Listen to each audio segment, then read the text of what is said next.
Stop buying Starbucks. You're broke because of this. And no, this isn't about demonizing coffee.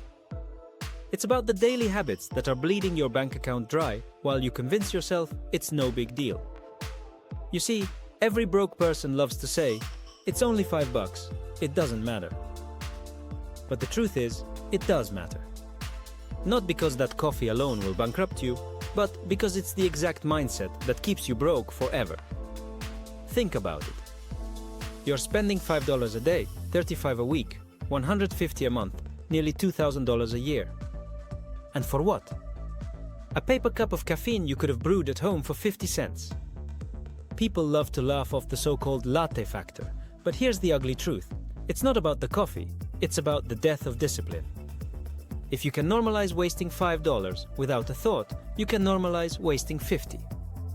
And before you know it, you're stuck wondering why you're drowning in debt while swiping your card for another little treat. Now, let's talk about opportunity cost. If you invested those $2,000 a year instead of drinking them, and did it every year for the next 30 years at a modest 8% return, you'd have over $250,000. That's not fantasy math, that's basic compound interest. But instead of building wealth, you're building nothing. You're trading future freedom for a sugar rush and foam art, and it doesn't stop there. The coffee is just the symbol. Because if you allow yourself to justify coffee, you allow yourself to justify everything else. That $5 latte becomes a $20 takeout order. That $20 takeout becomes a $50 Uber ride. That $50 Uber becomes a $200 impulse Amazon spree. It's never just about coffee. It's about a pattern of financial self-sabotage. And guess what? Rich people know this. They didn't get rich by saying yes to every small expense. They got rich by saying no until their money worked hard enough to say yes for them. Here's the part no one wants to hear. You're not broke because rent is too high.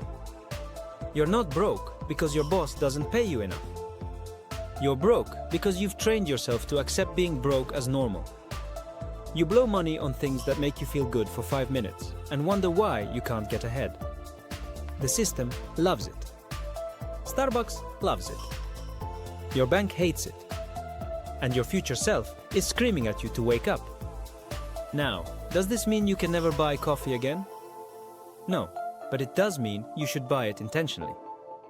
If you're debt-free, investing regularly, stacking savings, and building real wealth, then buy the damn coffee. It won't matter. But if you're swiping your card with $50 in your checking account and $5,000 on your credit card, that latte isn't just coffee. It's proof you're financially asleep at the wheel. Let me put it this way. Every single millionaire I've met, every financially independent person I've studied, they all say the same thing. It wasn't the big wins that made them rich.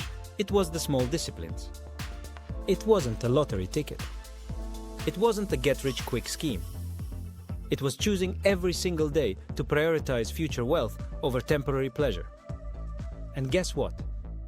Once you build that wealth, you can buy as many lattes as you want and it won't matter.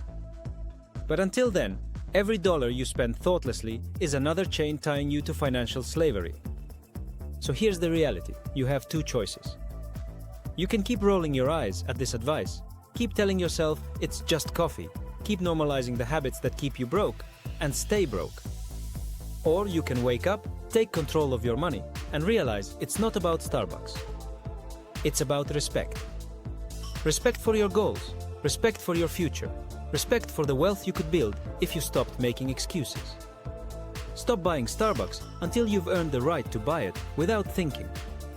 Until then, brew it at home, invest the difference, and let your money work harder than your excuses. Because in the end, it's not the coffee keeping you broke. It's you.